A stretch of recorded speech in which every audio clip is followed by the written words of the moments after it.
or like, oh, I don't want to hurt their feelings because I just got through sleeping with 5 different girls. So you know what? I'm gonna just tell a little white lie like.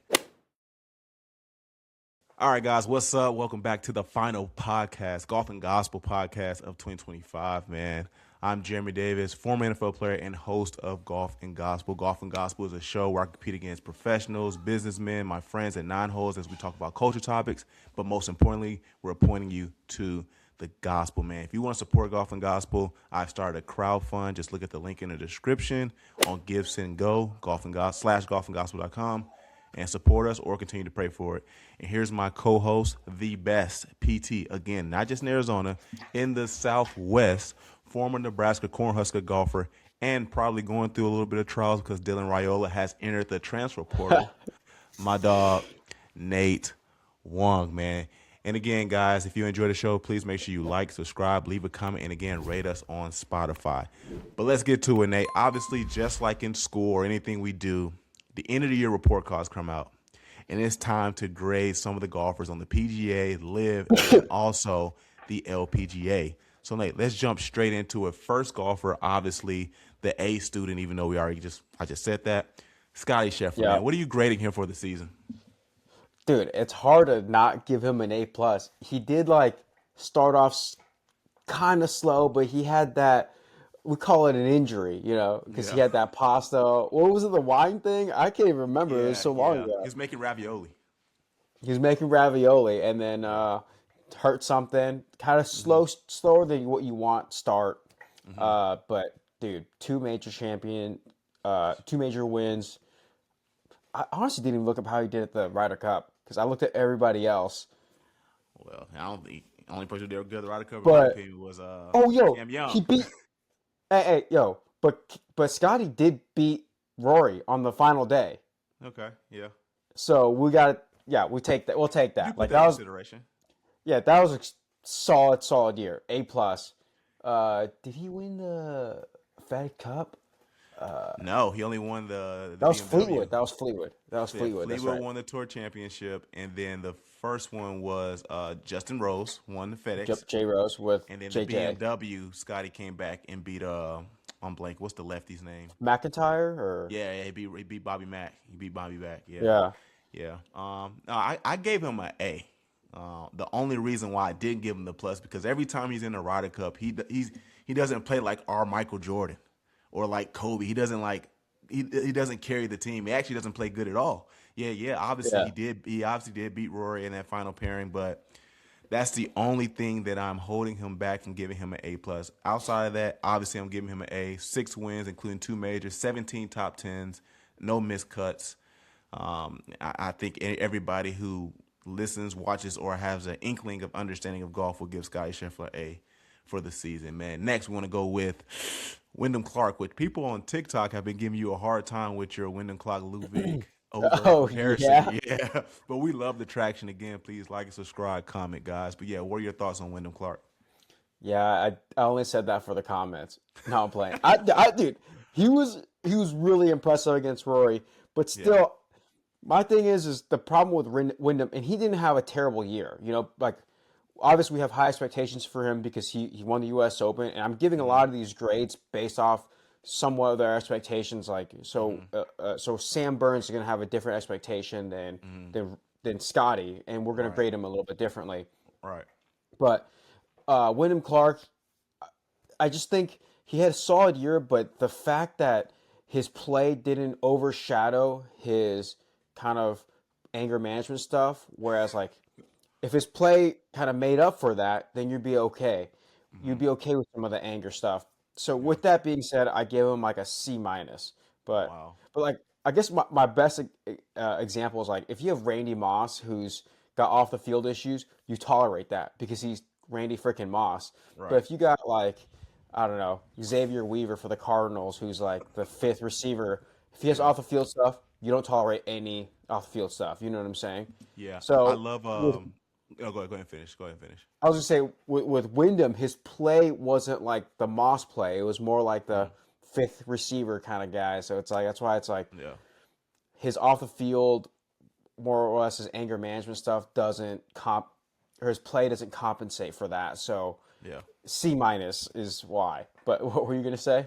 Oh, well, first off, I'll say that makes sense a lot because I was the fifth receiver throughout my whole entire career, so I made sure I did not get in Yeah, trouble. But yeah, I love what they say on I love the Nightcap podcast with Chad Johnson, Shannon Sharp, and Shannon Sharp always says, as long as production's high, tolerance will be with it. So we'll take all what yeah. you do if your production's high, but if your production is drop, we can't tolerate what you're doing if it's up this high. So Yeah, honestly, exactly. yeah, so I gave Wyndham Clark an F, bro. Obviously coming off, Yeah. yeah, and he gave himself an F as well. If you in the reports when they asked him Well, the greatest on the season, and obviously he's probably being hard on himself because yeah, of what he has expectations for himself. But I mean, he had 0 wins and only 2 top 10s, and he just came off playing the Olympics. He was a top 5 player, in the and Ryder just Cup. yeah, and like I said, for what he did plus the character concerns, bro, like we're not tolerating that. We're not tolerating you throwing your driver into the T-Mobile signs, breaking the locker in the U.S. Open, like At Oakmont. at Oakmont, bro. Like if you were maybe number two, if it was Rory or something, maybe we'll tolerate it. But like for you, Yeah, bro, we're not tolerated. So I'm giving him an F. And I think that he believes, which every golfer should have this belief, but he believes that he's one of the best in the world. And every golfer should go in with that confidence. And that's because he has touched that spot last year. exactly. So Yeah, he does have them expectations. So I guess comparing both last year and this year, or 2 years ago, sorry, that's when the Ryder Cup the was. U.S. Open, Yeah. and he made the Ryder Cup. Yeah, 2 years And the Ryder ago. Cup. And yeah, 2 years ago. That's probably why he's like, yeah, I got to give myself an F because I did not meet that caliber at all coming into this year, man. So an F for me for Wyndham Clark. I mean, you were pretty gracious giving him the C, but I gave him an F, man. But I do want to move over to Colin Morikawa. What do you grade him for the season? Yeah, like I would say C minus. The thing is with Colin is he had a decent start. He had two He did. seconds early in the year, Mm-hmm. and Mm-hmm. then but then he just started to have miscuts. Didn't play that well in the Ryder Cup. He only scored zero point 0.5 points for us in the Ryder Cup. Mm-hmm. And then yeah, just tons of 40th place finishes. I didn't write down how he did in the majors, but just Yeah. not great in the majors. So we just expected more out of this guy who has won two majors Mm-hmm. and was a baller at the Ryder Cup a couple years ago. But He was. I want to look up how he did in the majors this year, actually. Because I did have it. I just didn't put it in my notes. Results. All right, here we go. Masters, he got T14. PGA Championship, T50. U.S. Open, T23.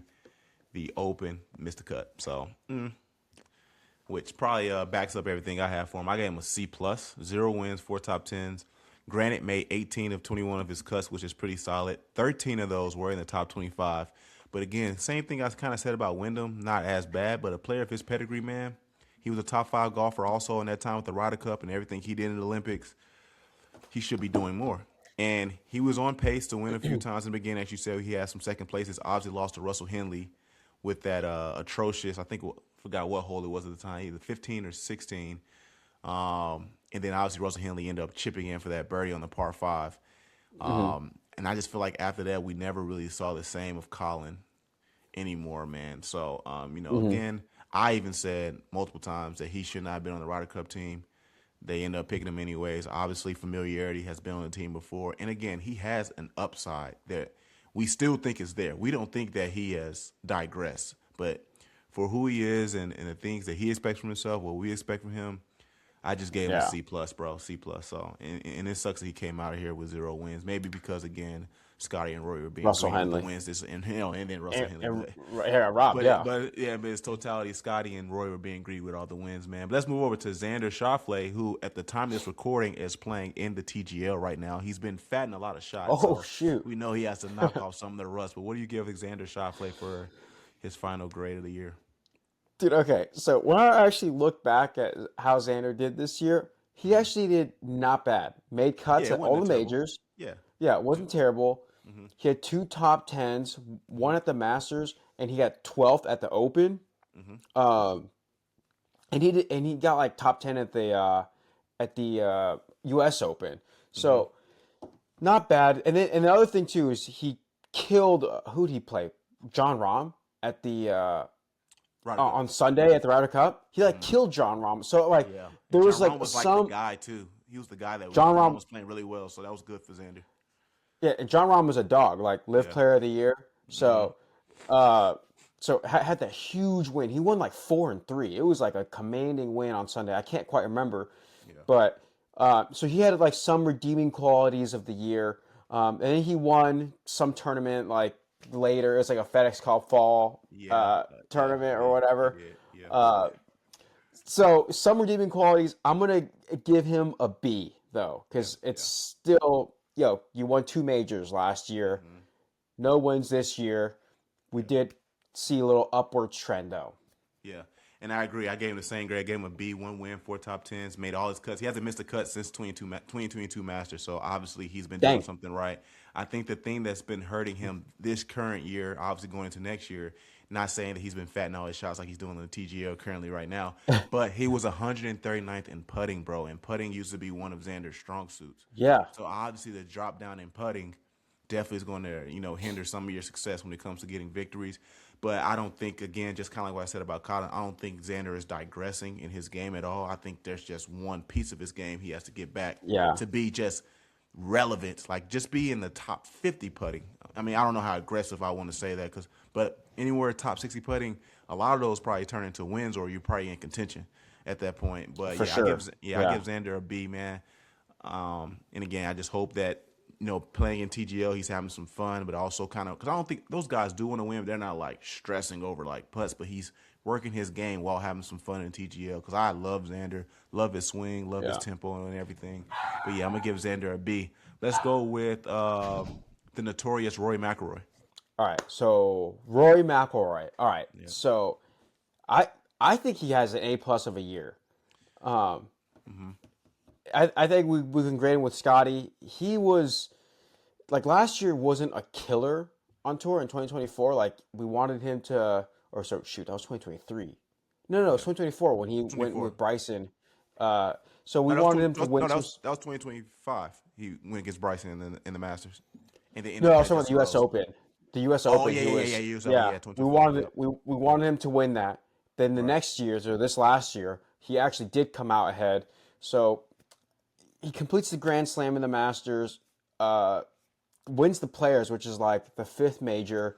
Right. He had 3.5 points for Team Europe in the Ryder Cup. I think it was a phenomenal year for even a guy at Rory's caliber. Yeah. I like that. I gave him just a flat out A. 3 wins, signature event, the Pro Am, the ATT Pro Am, complete the career Grand Slam, Ryder Cup victory, played amazing in the Ryder Cup, 8 top 10s. Only thing where I'm kind of knocking him, he had that lull in the middle of the season where it almost act like he didn't Yeah, care anymore. Missed his he first missed a cut. few cuts. He missed one, the RBC Canadian, Oh, and we were just just one, like, maybe just "What is one. going on?" Yeah, he missed RBC Canadian. Obviously went back over to his home country, made some noise, played really well. Unfortunately, lost to who's the guy you Got her up. pick? Yeah, Chris got her up and stuff like that. But outside of that, great season for Rory McIlroy. Despite what people want to say about him personally, when we just look at the simple golf, he did phenomenal, man. I think he still got some of his, best golf ahead of him. The only thing for him is I hope that he doesn't feel like, well, I completed everything. So, like, what is there to fight for now? Now they got awards named after him for the DP World Tour for the best Oh player that yeah, year. that's right. So it's like he's accomplished so much. I hope that doesn't kill his drive to like, what else do I achieve now? But Need to do, hey, yeah. man, absolutely. But yeah, I gave him an A minus, man. Obviously, I wasn't going to grade him higher than Scottie because Scottie beat him out for the PGA Tour Player of the Year. Which again, I still don't understand what were the ruffles for between like, oh, should it be Roy or should it be Scottie? When we're talking strictly the PGA Tour, it is Scottie. If there was a award for golf in its entirety, there are more arguments to be made. So I never really found what the dispute was in regards Yeah. to that, man. But let's move over to the face of Live Golf, Bryson DeChambeau. What do you grade him this year? Uh, I I ended up giving him like a B minus. I just think, following last year, we expected him to be the guy. Expectations, yes. The other thing too was going into the Masters on Sunday. Like, dude, he played great Saturday. He had that long putt on 18 that he like, and it hits the pin and it goes in, and we're like, yo, this is gonna be a fight on Sunday. Great momentum going into Sunday. Yeah. Great momentum going into Sunday, and like he's walking down, high fiving everybody. what did he do on Sunday? Nothing. Stunk. Absolutely freaking nothing, Yeah, dude. yeah. So, and like, and again, I looked at some of his live stuff. You're He right. had one win and then three other top fives. Yep. So One win in it Korea. wasn't, Yep.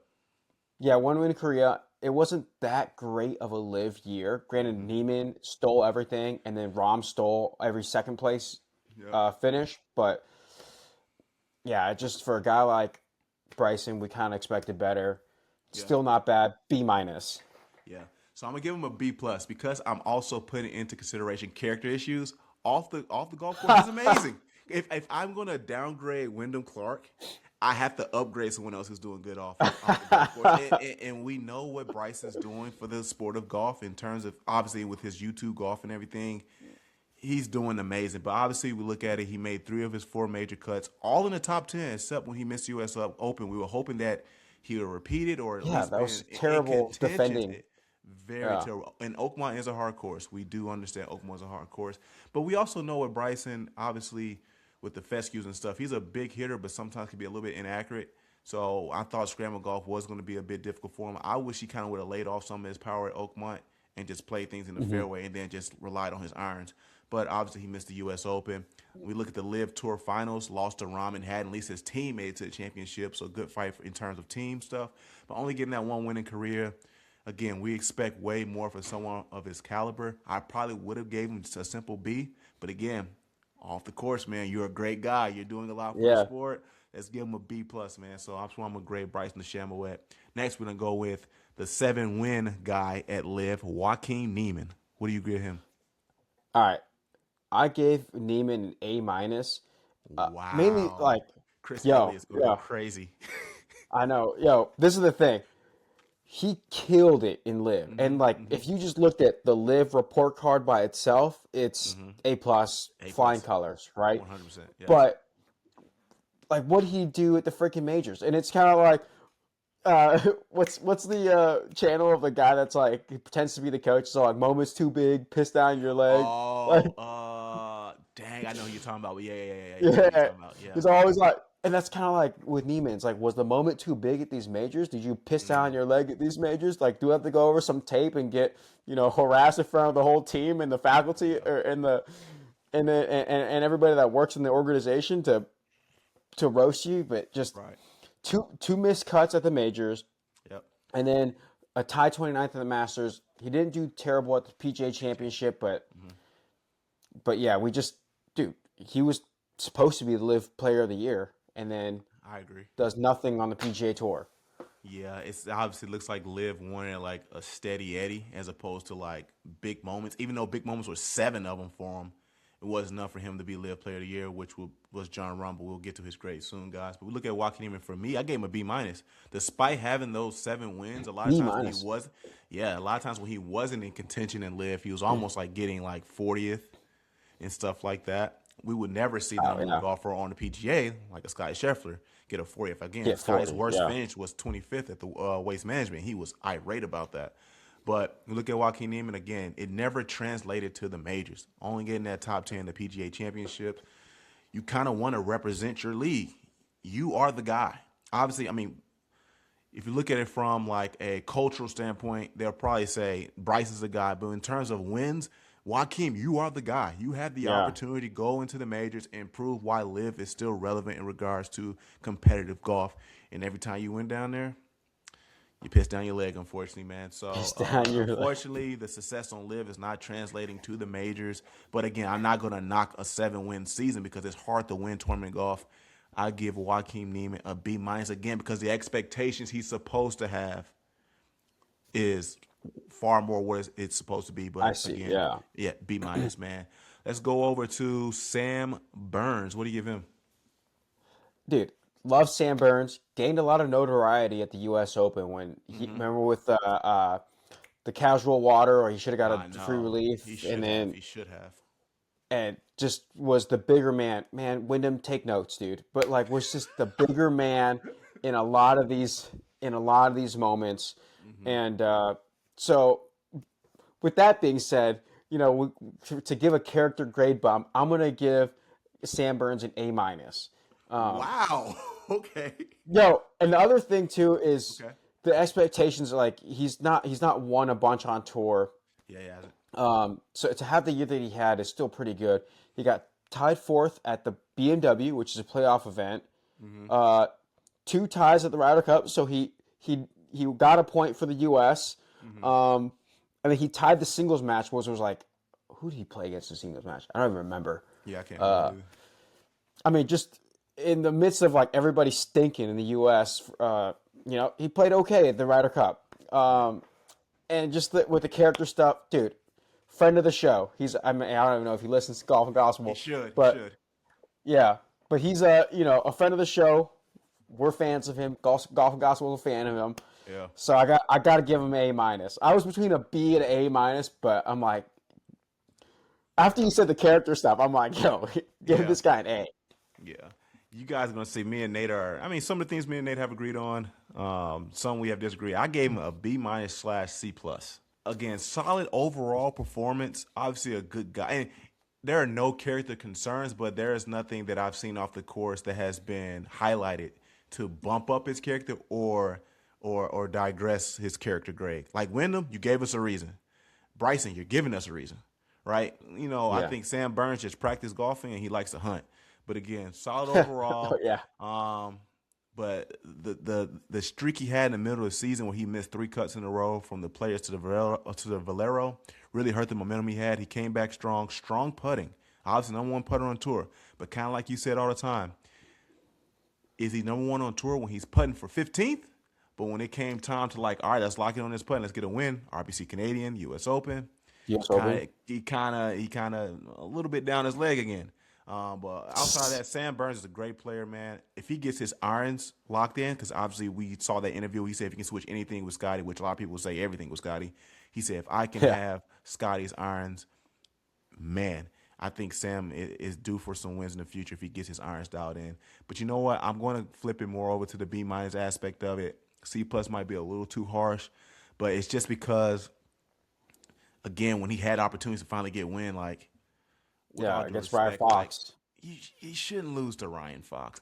And I hate saying that because Ryan Fox actually had two wins on the PGA Tour. So Yeah, and I don't want to hit, knock Ryan Fox. Go ahead. yeah, and that 3-wood that Ryan Fox hit on 18 was Money, like, money. yeah, Yeah, yeah, it was yeah. amazing. So, anyways, what were you gonna say? No, I'm gonna show some grace. I'm gonna go on the B minus side as opposed to the C plus. So that's my grade for Sam Burns. Let's move over to the pace of play killer, Patrick Cantlay. Oh man. So like, I like Cantley because he did well at the Ryder Cup, and like, it's kind Yeah. of like, how like if you do well in the finals, your grade is gonna be fine. I like it. That's a good take. That's a good And take. that's kind of why when I grade a lot of these players, how they did at the Ryder Cup really impacts their final grade because it's just their finals. Yeah. So him beating out a guy like Ludwig at the Ryder Cup definitely boosted his grade a little bit. He also did get second at the Tour Championship, He which did. He did. was kind of the surge he needed to get into the Ryder Cup. But Mm-hmm. overall, terrible year, man. It's Yeah. like missed cuts at 3 majors, had a T36 at the Masters. It's just like you didn't show up to class all year, but you killed it in the finals. That's his year. So I'm gonna give him a B minus. Like that take. I gave him the same thing. B minus, missing 3 out of the Oh 4 major cuts. Man, it's just not good. 5 top 10s, though, 10 top 25s. Nearly won the Tour Championship. Was yeah, really coming down to the end. And you think you really have a solid chance because Tommy Fleetwood historically was choking anytime he yeah, had the opportunity to win. But Tommy Fleetwood locked in. And yeah, think about it. Patrick Cantlay was the number one golfer in 2022. So he's not that far removed from being like the guy. So you yeah, kind of hope that ice in my veins type Patrick Cantlay that we saw in the 2023 Ryder Cup, the 2022 version of himself, kind of show up at the Tour Championship. And it did in regards to snatching the way away from Tommy Fleetwood, but really not that impressive of a year. But I think again, what he did in the finals, like okay, I did bad on my quizzes, but when it was test time, I did just good enough where yeah. he gets a B minus, man. I love that analogy, bro. Let's move over to another live player, man, John Rahm. John Rahm. All right. the expectations for John was kind of high because he was world number one and he won the Masters between Scottie wins. Yeah. So and he also won Live Player of the Year. With Yeah. that being said, I still think his year, his best grade could be a B. Okay. Like it. Like it. Um, and Yeah. dude, he had no wins No. on the Live Tour.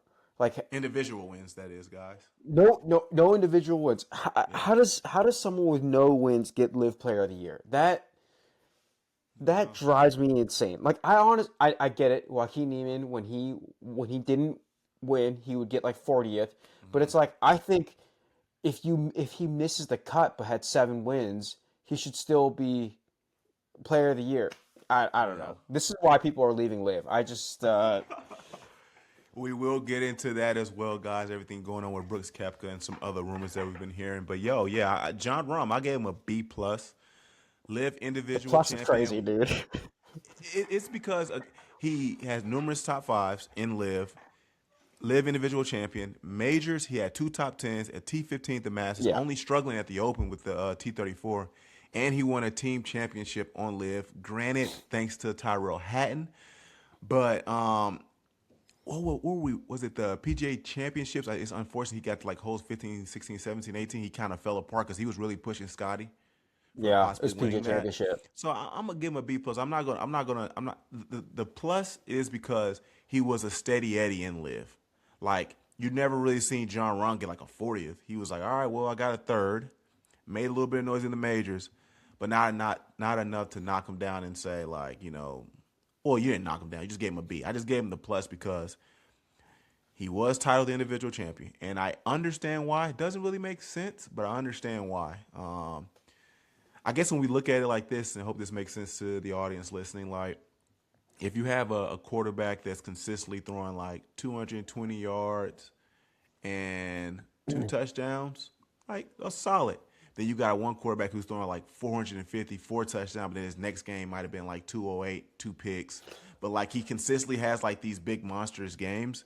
Do you go with the steady Eddie and say like, well, he's your MVP, or do you go with the Well, guy who? I mean, it's debatable, all but right, how about this? How about this for a scenario? So, like, okay, you want the guy that throws for, let's say, 250 and 2 touchdowns a game, no picks. Like, no okay, picks, just solid quarterback play. Then you yeah, get the guy that just, like a Tim Tebow or something like that, throws for 90 yards all game, but then yeah, 2 minute drill comes in and he always finishes and he always gets you what you need. He always gets a touchdown or a field goal that you need, kind of like Brady, you yeah. know.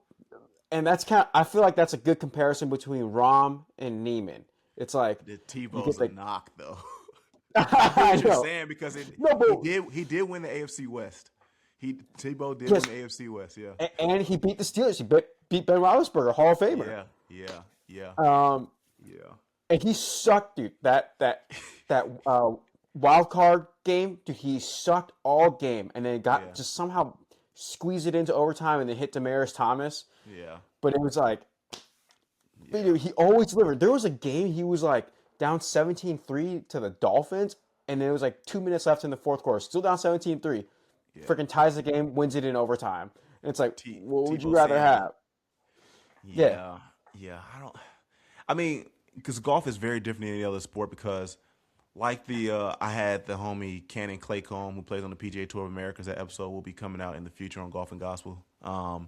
He talked about, man, you gotta understand in game of golf, you're gonna lose more than you win because there's only one winner. Like oh obviously yeah, in sports, like basketball, you got a roster of 13 people. 13 people are gonna win. In football, you yeah, got a roster of 50 people. 50 people are gonna win. 50 people are gonna lose. But every yeah, time, because like obviously Scottie won 6 times. So let's say he played in 20 tournaments, he lost 14 of them, right? yeah. Lost So more than you won. yeah, exactly. In reality, and that's just the sport within itself. But for a guy like again, Rom throwing for 250 and 2 touchdowns, but losing every game. But then Joaquin Neiman would throw for like 450, 3 touchdowns, and like win, but then also have that bad Yeah, game and lose. It's like Rom has no victories. But I you know, know. yeah, What would you rather? What would you rather? Like, I don't know. I think it's what would you rather be? Like, granted, like I would say like if Tebow threw for 400 yards and 2 touchdowns and had a 2 minute drill, that would be Hmm. probably more similar to how Neiman's been playing. But Yeah, then let's not forget, like, dude, Neiman finishes 40th, and that's just like Tebow yeah. freaking getting I 80 mean, rushing yards and 80 pass yards and then winning. yeah, You know? yeah. I agree, man. Let's move over to the New York kid, the final guy on the PGA Tour, Cam Young. What do you grade him? Okay, this might be kind of rigged, but Okay. I'm gonna give. And again, finals week dictates the final grade. Okay, Mm-hmm. so I'm gonna give Cam Young an A plus. An A plus. So you give him the same grade as Scotty. Yes, expectations wise, because like Cam Young isn't world number one, and No. so I can't put him. I can't have the same like curve as Yeah. Scotty. Mm-hmm. I think based off how he did, like he contended. I know he had a few missed cuts and stuff like that, but he contended at the RBC. Uh, he did okay at the U.S. Open. He won the Wyndham, Mm-hmm. and then he was the brightest spot in the Ryder Cup. 100%. The Yes. brightest spot for the U.S. in the Ryder Cup. Mm-hmm. Uh, and he took down Justin Rose, who was having one of his best years of his career, Yeah. of a Hall of Fame career, and Mm-hmm. he took him down in the Ryder Cup. Yeah. So with that being said, he killed it on finals. A plus. He wrecked the curve for everybody. A plus. Yeah. Cam Young. Can't Yeah. wait to see what he does next year. Let's go. I like it. I'm gonna give him a B plus because he started out so slow in 2025. He picked it up at the Canadian Open when he finished with a T4. He almost had a chance to be in contention to win the Canadian Open, but then he got his first win at the Wyndham Championships, as you alluded to. He was the lone bright spot of the U.S. Ryder Cup, and I think he did pretty solid at the Tour Championship as well. So because of his slow start, I'm gonna get him at a B plus, which I think if he would have probably started with a couple top tens, kind of like how do I say this respectfully, but if he would start off like how Russell Henley did, because Russell Henley had like a cajillion top tens, but just couldn't in one win. Maybe we talk different about Cam Young, but I think B plus is still a solid year for him with incredible upside for his game. And again, the lone bright spot in his hometown at the Ryder Cup, man. But guys, we respect women's golf here. We're gonna grade them too. So please, again, like and subscribe. Nate, let's move over to the women's golf, man. Starting off with world number one, Gino Tickle. Okay, dude. I hope this isn't Oh, he's super about to say hateful something or crazy. anything like that, but I'm gonna give her an A minus. Okay, Granted, all right. I thought you about to do something crazy. she, no. You cannot give. It has to be an A in front of that Yeah, report yeah. card for Mm-hmm. Gino. Mm-hmm. Um, and I'm kind of going against what I said about finals week. She killed it in finals week, man. She She held did. off Nelly by like 5 strokes, and she held off uh, a Patty. What were her Yeah, yeah, yeah, yeah. I know what long you're talking last about. name? Yeah. Yeah. Um, so she killed it in finals week. The only thing is, I think it's just because this putt lives rent free in my head, was I on hole know. 18 at Yeah. the Evian. Yes. She Against Grace missed it Kim. right. Yeah. She missed it right, and I really wish she would have had like that ice in the veins that you're talking about when we Mm-hmm. were talking about Cantley. Like Yeah. I wish she had that ice in her veins and would have just drained that putt and then Mm-hmm. really just put it out of reach for Grace Kim. And granted, Grace Kim had to freaking make an eagle to Yeah. to force the playoffs. So Yeah. um, so good on her part, but yeah, I wish Gino would have put it away. That way, if she did, Yeah. A Yeah. plus. That would have flipped it from an A minus to an A plus. Yeah. I agree. I gave her an A. I mean, because her consistency throughout the year, like even if she didn't win, you looking at top five, Gino's sitting there. And then she Yep. won three times this year.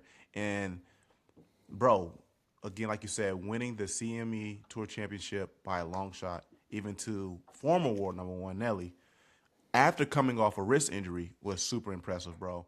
Oh So, yeah, that's right.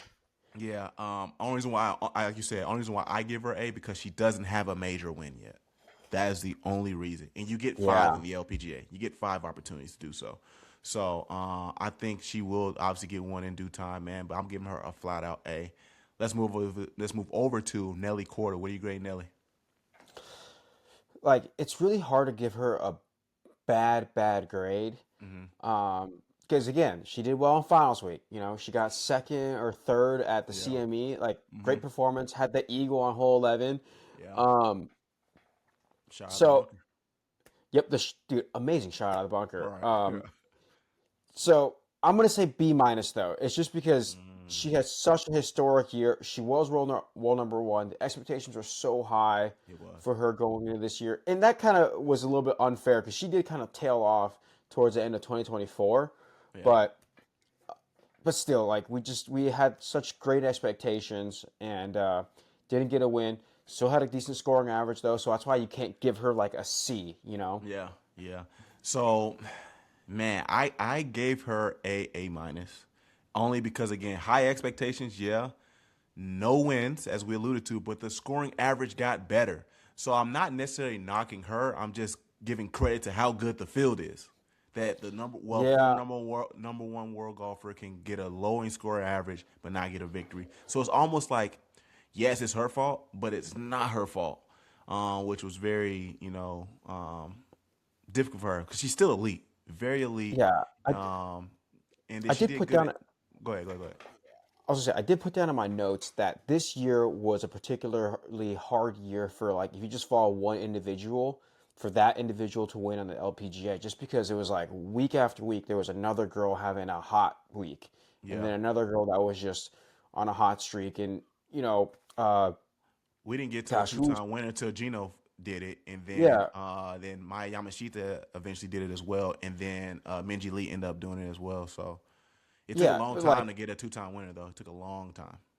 but yeah, the girl that won the U.S. Open played out of her mind that week. Yeah, Like no one yeah, was beating her, and yeah. then even Grace Kim played out of her mind Hmm. on Sunday at Evian, Yeah, and like no one was gonna take the world number one couldn't take her down. Like she needed to make a mm, birdie, like a yeah, clutch birdie to win, and didn't. So yeah. in Ellie's defense, it was really hard to win on tour. Hmm. I still feel like the expectations though were there Oh, for sure. Yeah, to win, yeah, and that's why I gave her a B minus. But yeah. Let's go with Lexi Thompson. dude, so Lexi was weird because she retired. You know, But she played in almost every event though, which was I know, weird like too. Yeah, she's semi-retired, so we didn't expect much. She didn't kill it. Like this was easily not the best year of her career, yeah, but I thought she played solid golf. So I'm giving her a solid B. I just don't feel like she has a lot to be upset about. yeah, And, and she had a good couple of days at the Grant Thorne, which was yeah, she was yeah, paired with Wyndham. You know, yeah. And we're blaming um, Wyndham for that.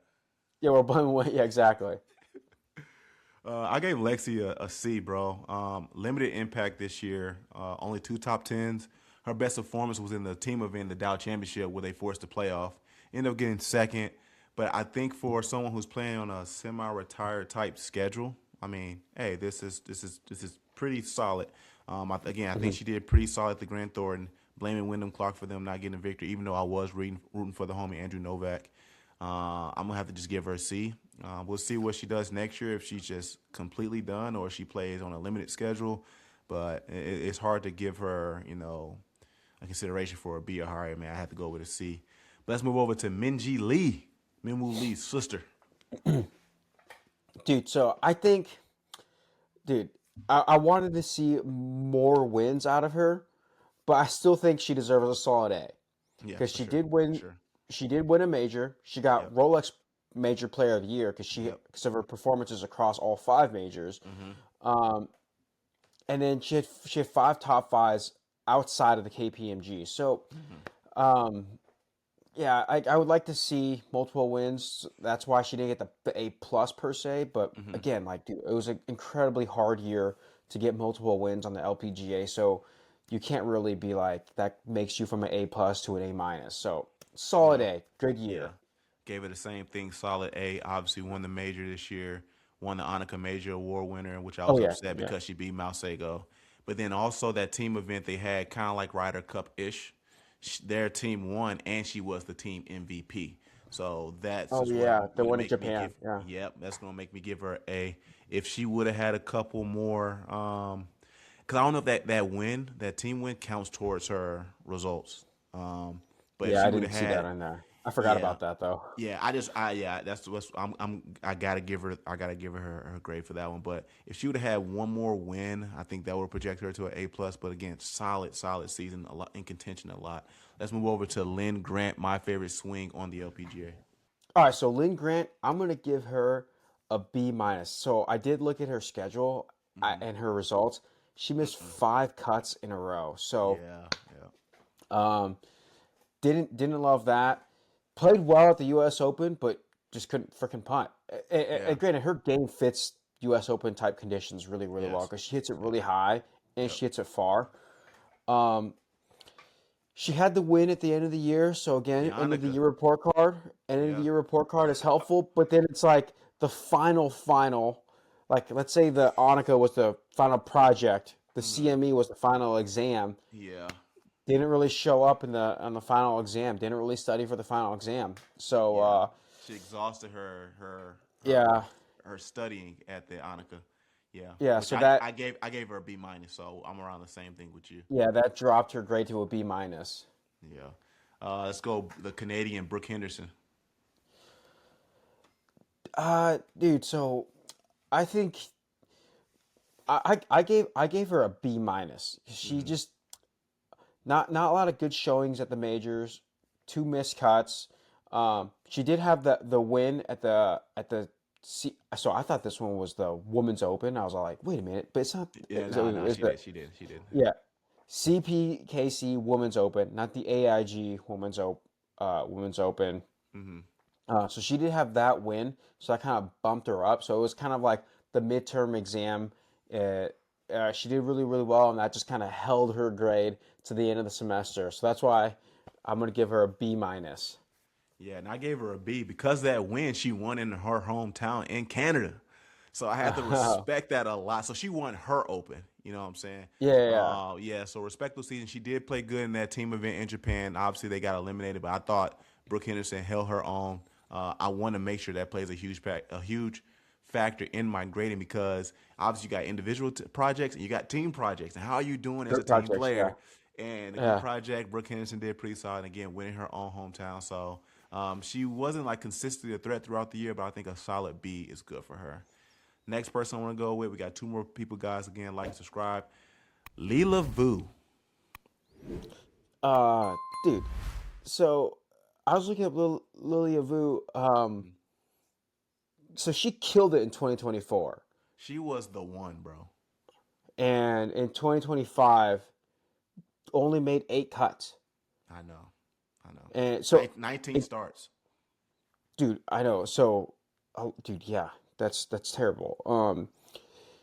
So I don't know. I feel kind of harsh. I'm gonna give her a D, and it's really just because 2024, Hmm. she killed it. I think she played 18 events and made 16 cuts or something like that in Hmm. 2024. And the cuts that she didn't make, she withdrew. So it's like Yeah. she practically made every cut that she played in 2024. Yeah. Um, and was like I think 11th in the CME rankings in 2024, and Hmm. this last year didn't even make it to the CME championship. So Yeah. you Well, know I would say no. Her reason, if she would have came and saw you for PT, she would have been great. She had some back injuries in 2024, which I think rolled over into 2025. And it's oh ironically, guys, when she came to Arizona to play in the Ford Championship, she finished with a solid second. That's because Nate was in her presence. So imagine if Nate just worked. If Nate works with Leela Vu, we'll see Leela Vu get back on top like she typically was back in the 2024. And I think she won the Chevron either 2024 or 2023. But yeah, 19 starts, only 8 cuts made. That back injury did a lot to her. But when the four championships in the beginning of the year, so we thought she was going to return back to form. But man, when you have yeah injuries, man, trying to sustain longevity and consistency, especially a back injury, a rib injury, stuff like that, is hard in golf. A wrist injury, hmm and she just couldn't find consistent form, man. But Leela Vu, if you end up listening to Golf and Gospel podcast, you need a PT. Again, you saw what happened when Nate just stepped on the course. You played your best golf. So if you sit here oh and you man work with him, we're talking about one, two, three, four, couple wins, maybe Evian, maybe a Chevron championship, somewhere around those. So Lee LaVue, if you watch this, yeah you better hit up Nate Wong for some PT. Last but not least, man, my favorite golfer on the tour right now, after Ali Ewing had retired, Mal Sego. Mouse Hago. This was her second year on tour, if I Yep, she won remember Rookie of the correctly. Year Yeah, her rookie year. She won Rookie of the Year, and then yeah. obviously what she did this year. Yeah, So I think based off her being so young and so new to the tour, hmm solid A. Like she won the Chevron, which is like winning. the Honestly, Masters. It's the Masters.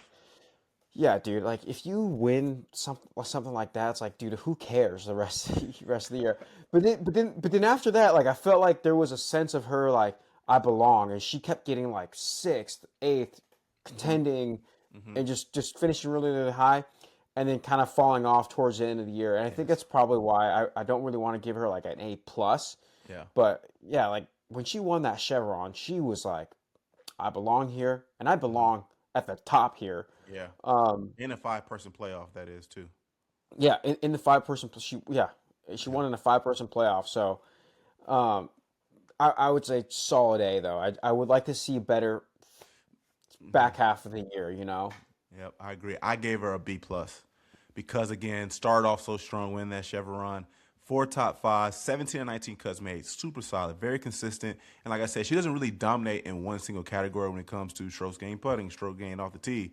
She's just a solid, steady 80. But because she kind of cooled off as the season progressed, kind of hurted her from lifting up into that A realm. It's kind of like how some people start off well and they're like, oh, I can do whatever I want in the final exam. I know I'm going to pass the class.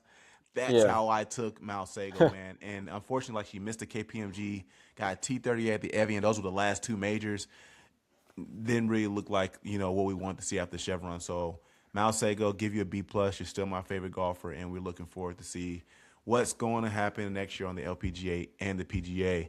But Nate, we got to move on here. Live Golf, the most hated tour in the world, man. Brooks Koepka, he's out.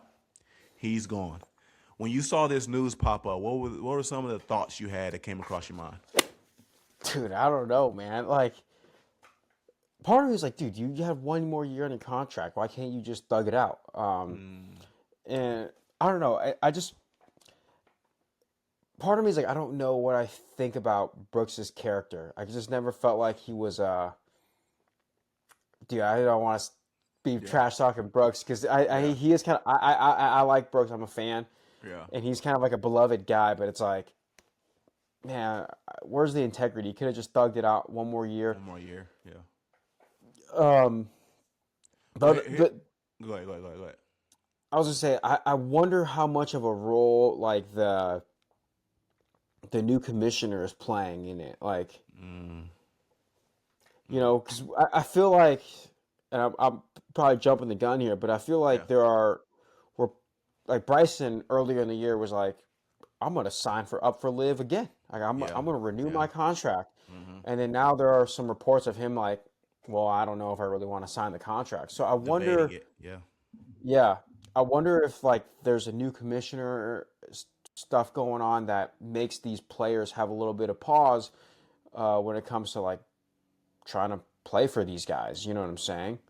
No, I agree. I think that's a great point, man. I mean, I think for me, when Brooks left, I mean, obviously he said he left citing that he wanted to spend more time with family, be close to family, and obviously the travel schedule for Live is pretty aggressive because they're playing in all these different countries and stuff like that. And granted, they do get time off in between. That's why we always see a lot of Live dual events or Bryson doing his channel and stuff like that because he has time to go Hmm. home playing on a limited schedule here. But my thoughts is, dang, I don't know if you didn't watch the Last Dance documentary on Michael Jordan, right? No, I don't watch Yeah, basketball. Sorry. you're tripping. So there was a situation with Michael Jordan where he obviously left the NBA to go play baseball, but there were rumors that that was a secret suspension to hold Michael Jordan out for a season. Not to say that Brooks is getting suspended by any means, but I wonder if he's using that excuse to serve his PGA suspension for the year because then he'll be eligible again in August of 2026. So I wonder if he just wants to get back on the PGA Tour. So I'm gonna just end my live contract now and go Yeah. on and play back on the PGA Tour. So it could be an excuse. So we could see, Brooks back on the PGA Tour. And obviously prior to that, the only things he will be playing in is majors. Um, Yeah. and I saw someone tweet like, okay, well I guess we'll see him playing in more European tournaments to stay ready if he does go back to the PGA Tour. However, That'll be a bit contradicting because you're playing on the DP World Tour. You won't be close to your family because obviously Yeah. Live,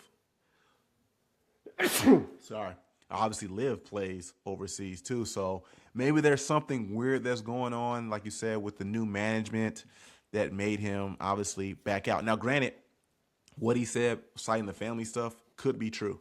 So I'm not sure. So I would Yeah. love to know what you guys think in the comments in regards But to Brooks living yeah, live. But yeah, man. Well, I mean, and do you have but another take on it? I don't know, because part of me is like, I don't. There's reports of him like Dan Rappaport was all like, and a lot of other guys are like, well, maybe Brooks just wants to get back on the PGA. This is just a Right. ploy for him to get back on the PGA. But Exactly. my thing is when he left for Live, you kind of saw the drive die when we all watched Full Swing, you Yeah. know. Yeah. And I don't know how much that has changed in him. Like I Hmm. don't know if he's somehow in the last couple years gained that drive back to be like, wow, I do want to go against Scottie every week when Yeah. Scottie shoots 64 every day. Yeah. I really think. I mean, I'm sure he wants to play on the PGA when he gets off Live. Yeah. I'm sure he wants to keep playing pro golf. So Yeah. and I think the PGA is the only way to do that at this point. But I don't know. I just don't know if being back on the PGA was his sole Mm. motivation to leave Live. I wonder if there's just something going on behind the scenes with the Liv's new management, and who knows? I mean, for better or for worse, you know. I wonder if it has a lot to do with, unfortunately, Live is not garnering the attention they want within the states. They do great when they go to Australia. They do great when they go to Asia, Mm. Africa. They do great out of the country. But when they get here, it's not appealing. I wonder if that has something to do with obviously his dismissal, or not his dismissal, him choosing to mutually part ways from Live, man. But kind of what you just brought up a little bit too is obviously Bryson DeChambeau. I want to read this quote that we saw Flushing It Golf speak about. Bryson DeChambeau suggested that a contract extension with Live Golf may not be imminent after initially hoping to sign before the start of the season. Bryson DeChambeau was quote saying this: "I don't know about before Rayada. Hope I said that right. There's a lot of things to go through. You know, it's a scenario that's very unique. With Brooks leaving, it definitely throws in some unique things. And look, I mean, like I've said all along, I want to do this. I want to grow team golf across the globe, but it has to be right. And there's a lot of things that have to be done in order to be right. You know, things have to change. Things have got to improve. And I think Scott's done a fabulous job, who's the commissioner, guys, with the year that he's had. And I think this year is going to be even better. Now he's got the right people in place and he can run the organization the way he wants to do this year. So it's going to be interesting to see, especially with the new branding coming on. It's going to be very interesting to see what happens. He also added, it's where I want to be. But ultimately, it's got to make sense for everybody because I can just do YouTube golf and totally be fine as well. And speaking of YouTube golf, again, guys, go check out Golf and Gospel. Now, Nate, do you see Bryson kind of trying to find a way out, or can we see this as him? And I say this respectfully, threading Live to like figure it out, or I will walk. Yeah, I don't know. I honestly wonder if like there is again like that's why with Brooks leaving, like there's got to be another reason. I wonder if there was like a players only meeting or something like not players only, but like a live golf meeting or something, and it was like, oh, Mm, I didn't like that meeting. I didn't like where this is headed. And even with Bryson's statement, it was kind of ambiguous. He's like, I don't know if this is the right place to grow team golf. You know? yeah, Yeah. yeah. Eh, I so feel like if you don't do it now, I don't know if you're going to be able to do it again. You have to yeah, capitalize here, or you'll never see team golf until it comes to the Ryder Cup, the President's Cup, the Solheim Cup, and Dow and Zurich. So yeah. you hope they figure it out. Yeah. So I have no idea what's happening, dude. Like, this just tells me there's something going on. He's like, I just don't know if Bryson has that huge of a drive to play PGA. Like, I don't know if he likes that much, you know. And You think he'll just do YouTube golf and or play in majors? oh, sorry, I was talking about Brooks. I Oh, meant Brooks. Brooks. I just Yeah, don't know if Brooks has that kind of drive. I think Bryson has the drive because like he competes well in the majors. yeah, Yeah, so I don't know if there's something going on. If Scott O'Neill has to do a little internal reflection yeah. because This is, you don't want this statement from your top guy. Like Bryson is a No, guy you got to keep that guy on tour. If he leaves, I would he say it's over he's your for Patrick Liv. Mahomes of the NFL, Yeah. 100%. If he leaves, he's the Herschel Walker of the USFL, you Yeah, know. yeah, yeah, And it's like if he leaves, Liv is done. It's not watchable, you know. And I know John Rahm and Joaquin Neiman are amazing golfers. Charles Hatton are amazing golfers, but Bryson he is has the the most popular personality. guy in golf. Yes, yes, yes, Yeah. yes, yeah, yeah. So with that being said, I don't know if he's going to sign with Liv or not. I just don't think that this is a very, very great statement from Bryson if you are a Liv fan, you know? Yeah, which I don't think there's too many Live fans, but there are a lot of golf fans. But man, and it sucks too because in addition to that, Live didn't have a good offseason signing guys, like no big names. You know what I'm saying? Yeah, you got Yeah. Victor Perez and stuff like that, of Cantor, but it's just uh, like if you were to have gotten Siwoo Kim, which again he denied those allegations, I don't think it's going to happen now. It's pretty much a boring offseason for Liv. You didn't get any splashes, man, which really sucks. I think if they would have got Sung J M and Siwoo, that would have been great for the offseason. And I know, yeah. I wonder if that would have helped Brooks stay. And then when they both backed out, they're just like Brooks, like, yeah, I think this is where it Oh, comes to an interesting. end. Yeah. Maybe, maybe. But Nate, I want to move over to our question segment, and for the people that asked us a question on the story, we appreciate you. A lot of you guys who just kind of skip by, I'm going to keep my words to myself. All right, so let's start off with this. First question we got from the homie Chris Elliott, Chris Elliott _12. Is Max Homa overrated? Crazy. It's Hey, crazy. hey, you answer that question first because you are the biggest Max I'm Homa a Max fan Homa fan. I know. No, I don't think Max Homa is overrated. I think he's going through a swing change. Well, not I think I know he's going through a swing change, and we gotta understand. And this was admirable of Max Homa to go through a swing change and thug it out for the whole entire year. He could have reverted Yeah. back to his old ways. He's like, I'm not winning. This isn't working. But he said, I'm gonna fight this out. I'm gonna use this year as, a trial year or a red shirt Yeah. year, even though he's been on the tour for many years. Yeah, red shirt year. Yeah, but he stuck it through, and I think next year we will start seeing Homa back in again, top five, maybe get some victories at like a 3M Open or something like that, man. So no, Max Homa's not overrated, man. Yeah. That was crazy. Now Joaquin Neiman, like you said, on the other hand, Chris, maybe you make a point there, but now I'm not gonna say Max Homa's Yeah. overrated. I will say this about Max Homa though. So for a long time, because Max Homa was popular on Twitter because of he Yeah. did like all the funny tweets about the swing changes and stuff, or people's swings, Yeah. or analyzing people's swings. I think you got a lot of popularity from that, and then people that overshadowed his performance on the golf course. But it's like at that time he was like a 3-time winner, and Yeah. then like 2022 or 2021 happened. He started winning some more. Yeah. He started contending against guys. I think he contended against Tiger at one event. Um, but he like got second at the Genesis, and he was emotional because he like tried to win that. Of course. Yeah, well, like 'cause it was his hometown, Yeah. and Yeah. like Yeah. Yeah. it was kind of like Cam Young trying to win in New New York York. and stuff. Yeah. Yeah, so I think his Twitter back in the day overshadowed his golf, and I think he was a heck of a golfer back even just minus this year. He was a heck of a golfer. He contends in a lot of events. Yeah. He was, I think, ranked 6th in the world at one point. He was Yeah. up there. Yeah. He was. He was. Yeah. Um, Yeah. Yeah. Chris Ellie, you take that back, man. yeah.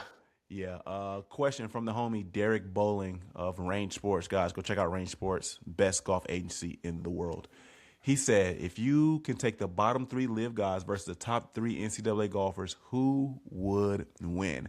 Now, here are your top 3 NCAA golfers according to NCAA like golf or whatever the website was. My apologies, guys. Ben James of University of Virginia, who averages 66.2. Brian Kim of Duke That's averages crazy. 66.9. And Mahant Shavuri, you said you watched him play, right? Oh, no, who'd you watch play, you said? I watched Mahant, dude. He's a friend of the Okay. show. There we go. Unofficial Yeah. friend of the show. There we go. From Pepperdine, shoots a 66.8. Here are your bottom 3 live guys. Max Rotoloff, I hope I said that right, John Caitlin, and then Minku Kim or MK Kim. All those guys have a significant amount of starts on the DP World Tour. Now, real quick, we look at Max. Recently, he had one T37, He's a 2-time Challenge Tour winner. In his last 5 matches on the Asian Tour, he has 2 T11s, 1 T9, and a T42 and a miscut. John Caitlin, DP World Tour, 3-time DP World Tour winner. Couple of top 20s on the Asian Tour, but best finish being a T10. And then MK Kim, DP World Tour, averages 72.8. 1-time win on the Challenge Tour.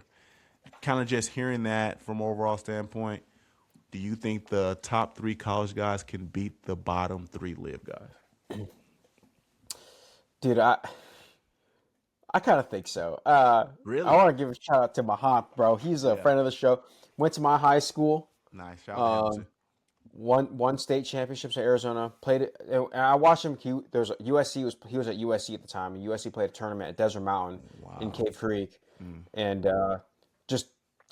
really good at limiting his mistakes. Like he hit bad shots when I saw him, but never got past a bogey. When I was like, yo, I would have tripled that hole. Yeah. Unofficial friend of the show, dude. Their scoring averages are crazy. And college courses are not necessarily harder than pro events. That was what my or easier. Yeah. Or not necessarily easier than pro courses. They're like we play on some of the same tracks. Oh, okay. The other thing too is with if it's college, if it's getting rained out, you're playing through that. Whereas in the PGA, if there's like a slight inclement with weather and they can't have fans on the course, they'll kind of change they'll pause the round or something like that. So because there's fan safety they have to think about and ticket sales that they have to think about. So generally, I would always say like college courses are as hard, if not a little bit harder, than some of the tour courses. Obviously, minus USGA events. So, with that being said, dude, the 66 scoring averages are freaking crazy for college, man. Right. When I was playing college, if you were shooting 69, you were all American and you were the guy. Like this is dude, yo, Ben James, man, give me your autograph, dude. Like this guy's gonna be. The other thing too is like Luke Clan was like one of these guys, and I think he would take the bottom 3 live guys. You know, like Luke Clan, Neil Shipley, Sam Bennett, Caleb Surratt, Josiel Ballister. Like they would take these bottom 3 live guys, and they were probably on par with the 3 NCAA guys you just listed. And that was going to be my argument too. Why I think that the college guys would beat the bottom 3 live guys, because we see again Joseph Ballister, David Puig, like I said, Caleb Surratt, all actually kind of in contention or have won on Live Tour, and those guys haven't. So I think the top 3 NCAA golfers this year would beat the bottom 3 guys on Live. Derek, that was actually a very, very good Great question though. Absolutely. And if any of those golfers are listening, go join Range Sports. Nate, question from the homie Ali _K2149. My boy Ali Kincaid played golf at Valley Christian. Will Scottie beat Tiger's PGA Tour win by age 42? No, I don't think so either. Next question. I don't think so either, man. And I remember, I think even Scottie was like, man, can y'all stop with the Tiger comparisons, man? Because the trajectory that Tiger started off with, Scottie is nowhere near. And that's not to knock Scottie. Scottie's going to be one of the greats, obviously. And there are a lot of Scottie stands who are probably going to push back on this, obviously. But, dog, what Tiger did, bro, is there are some achievements that Scottie will reach, which he has already, that are Tiger-esque. But from his totality, 82 wins. How many wins does Scottie have total? 16? I think that's 15. Yeah, 16. Yeah, bro. And how old is Scottie right now? 31, I think. I thought he was like 29 or maybe 30. Man, that hairline does not look that age, man. Let me see.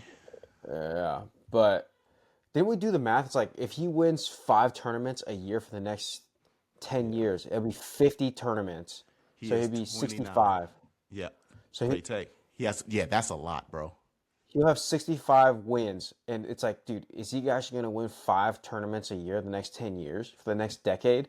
Great take. Great. So like, and then we add 5 more, so then he's 42. So then that'd be right around 80. Yeah. You know, but that's a reach to get, but I don't think that he will get. I think Tiger's year obviously was an anomaly. So, a question from you_boy. Best way to bring up the gospel in a round, which that is a great question. Only thing I can answer for me personally is how it has happened for me. Obviously, I do golf and gospel. You see on my golf bag, golf and gospel on there. So there becomes a curiosity about, what's this golf and gospel thing? So it gives me the opportunity to obviously share the gospel. I know another thing my homeboy Chan says, shout out to Brandon Chan, is he always emphasized that when we're playing with other golfers that our character must reflect it. Even though if we don't vocally say it, we can't be out there like self-deprecating. We can't be throwing clubs. We can't be doing and stuff that kind of happens when people play golf. We have to be Yeah. on alert that we're not doing that because our light means everything. So even though it's not always vocally said, I hope my character reflects the gospel, and then I got to make sure I'm well prepared if that conversation does come up that I can point people to the gospel. Nate, I don't know if you've had any opportunities where you were able to share the gospel or any take on that. I think like what you said is like if you wear it on your sleeve or like it's just like if I wore a Nebraska polo, people are gonna be like, "Oh, you Nebraska? Like what's your tie to Nebraska?" Yeah. So it kind of comes up more naturally when I wear some gear with you giving me that little hat clip that I got with Golf and Gospel. Oh Like yeah, yeah, it comes up a little naturally, and yeah. dude, it's weird because it's easy to talk about how I segue it. Like the last time I played golf with this guy, it's just some guy I got paired with, Yeah, and it's I don't want to shove the for gospel sure. down someone's throat or anything Yeah, like that, or you want it to be organic as possible. yeah, or force. But like I would be like, I'd be like, "Do you watch golf?" I'm like, yeah, I watch golf. Oh, great, because I last time I watched golf, I did talked about it on a show called Golf and Gospel. Oh And yeah, they're yeah, like, yeah, oh yeah, yeah. Good, so good that's link. kind of yeah. But when I was in high school, I would like write down Bible verses on my gloves, Mm, just because golf is such a mental game, and mm-hmm. like if you get angry, if you can like lose your cool really easily, or you Right. can get too ahead of yourself. And I would just kind of write Bible verses, and I'll Mm-hmm. recite the Bible verses in my head to stay present. And Yeah. again, it's just like me wearing a Nebraska shirt. It's like people will comment on like, "Hey, what is that like Mm-hmm. 16:9 on your glove mean?" And it's like, "Oh, it's a Mm-hmm. Bible verse." Yeah. Is it Proverbs 69? I'm assuming. I wrote like First or Second Samuel 16:9. I can't Oh, remember what okay. it said. Yeah. No. Yeah. Okay. Yeah. I Um, write several different ones, but for sure. Yeah, and I think even for me too, some of the gear I wear with T's Cross Golf, which you guys can check that out in the link tree. A company by the name of Gospel Golf reached out to me. Obviously, there is some similar play on our names, but we're two totally different things. When I wear that gear, Fig Tree Golf, when I wear that gear, all that's Christ-centric polos that gives me the opportunity also to speak about the gospel. So yeah, boy, I hope that helps you in regards to trying to bring up the gospel when you're in and around. Next question we have from I think Caddy Time. They said, "Have you ever heard of Caddy Time? It's like a Uber-like app to book a caddy." Obviously, I see you guys follow the Golf and Gospel podcast page, so I do appreciate that. But if anyone's looking to have a caddy in your next round, check out Caddy Time, man, and a caddy will pull up for you around and obviously help you break 80, break 70, break 90, whatever your goal is, man. yeah. So Or if you shout play out like to amateur events, yeah, or an amateur pension, you need a caddy, absolutely. Um, this is obviously from my wife. She just wanted to obviously support us, so I do appreciate it. She said, "What Erica Lynn? That's where her IG is. What moment best reflected sportsmanship or integrity in golf this year?" I have one. We spoke about this on a previous episode. Russell Henley. Remember, there was like an opportunity. I don't know if the ball moved or something happened, and he just kind of admitted to the fault that something happened. And in his interview, he spoke about how like, oh, I want to show an oh yeah, example to my son about like I forgot what the moment was, but he wanted to be an example to his son. Like, this is what men do. We're honest. We want to make sure we have integrity about stuff.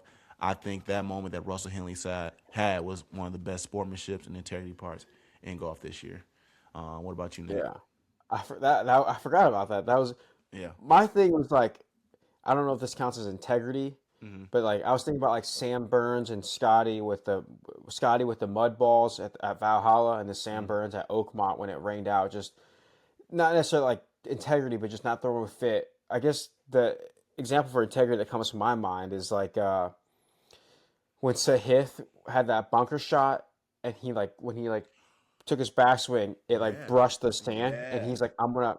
He's like, Yeah. no one penalized him. Yeah. Like, and it was on camera, and like on camera, like we couldn't even tell, Yeah. and he's all like, no, I brushed the sand, give me the penalty. Mm. Um, so Yeah. yeah, that I don't know if that was this year though. That's why I was like, I think so. I'm I gonna think use so. this. I think so. Yeah, Yeah. but I was like, that's why I'm gonna have the Sam Burns and the Scottie Scheffler Yeah. examples.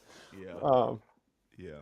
but yeah, That was a good one. I forgot about that one too. That is a good one. yeah. Shout out to Russell Henley and Sahith, man. Like, way to Yeah. go, and way to be Absolutely. honest about your. It's just like Geremy says. Like, I want my. Geremy always makes his tap-ins. He's like, I want to shoot the true number, and it's like those two guys are like, Yeah. Yeah. I'm shooting the true number. So shout out to those two guys. Yeah, guys, what he means by that, like when I either play real golf or I'm shooting golf and gospel, I don't want to be like, oh, the ball's 2 feet, that's good. Or, like, oh, I know I can move the ball to the fairway. Like, hey, man, if I so happen to break 80, I want to say I truly broke 80. I don't want to say I gave myself 4 gimmies or like, yeah, I know I was supposed to punch out from the desert, but I'm just move this and give myself a better lie. I want a true I broke 80. So that's what Nate is referring to in regards to that. Yeah. Last question we got from the homie official Catalina McGee, and this was a deep question. Is it justifiable to tell a lie?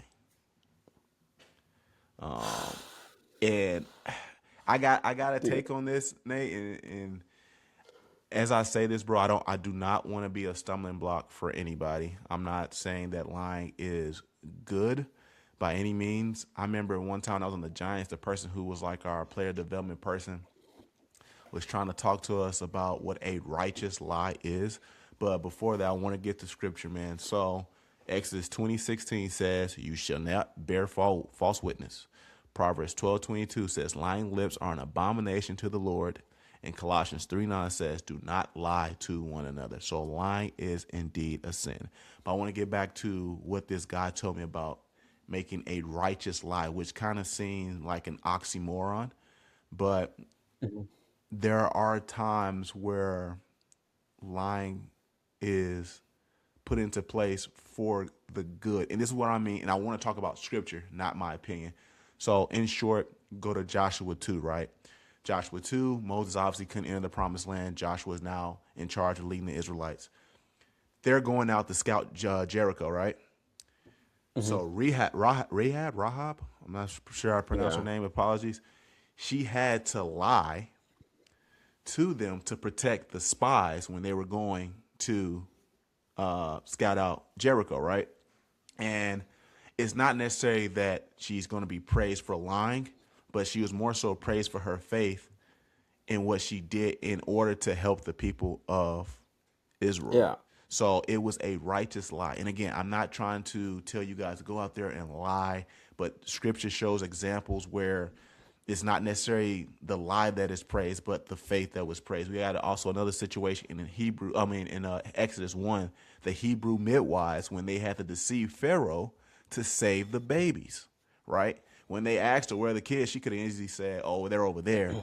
But because of this situation that was happening, she had to perform a righteous lie, which was again to save the babies. And God blessed them again for her fearing him. So there are moments where there is a righteous lie, but I'm not going to sit there and push people like to lie, because then I want no one to hear us be like, well, you know what?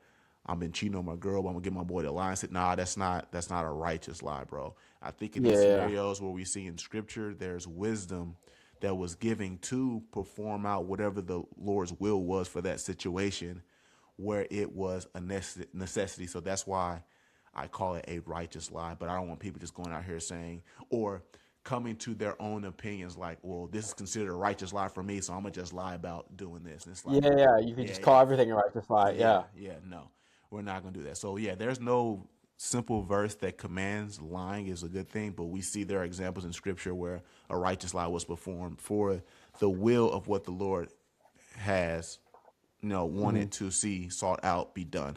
So yeah, that is my answer there. So yeah, look at Joshua 2, guys. Again, that's with Joshua leading the Israelites to send spies out on Jericho, and Rahab protected them with a lie. And then also we look at Exodus 1 where the midwives, the Hebrew midwives, looked at saving the babies. They had to lie to Pharaoh so that wouldn't happen. So, Catalina, great question. That was a tough one. You kind of had me That was a stumped. great question. Yeah. What about like a white lie? I'm curious to hear what you think.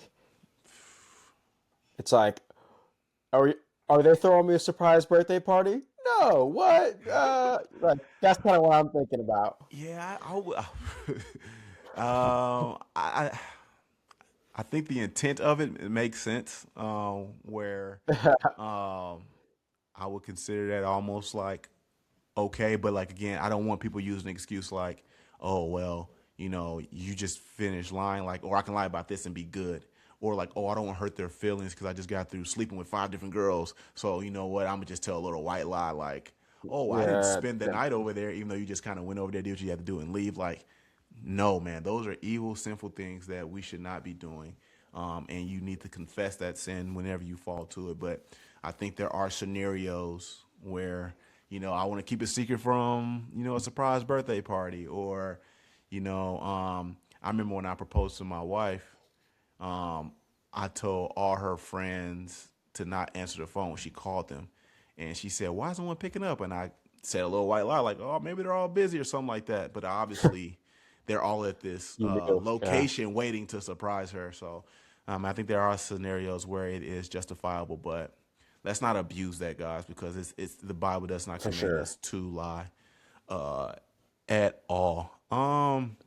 We are super overtime. I mean, we can get into the faith portion, or we can use it as the faith portion too, because those were Yeah, some good questions there. Um, yeah, I think we can just save that for the next Next one. one. Okay. Awesome. Yeah. All right, But guys. So again, man, we appreciate you guys listening to this last episode of the Golf and Gospel podcast of 2025. I hope you guys have a great new year. I hope you guys stay safe. Again, please like, subscribe, rate us on Spotify, and be on the lookout for the new episodes on Golf and Gospel. You can check out all those things on golfandgospel.com. And also, if it's in your heart, please go look at the crowdfund on givesendgo.com/golf and gospel and support the movement. And if not, shoot, just be praying about it, man. We'll be super grateful for that. So again, we'll see you guys next year. I know that was corny, but I said it anyway. Peace. peace.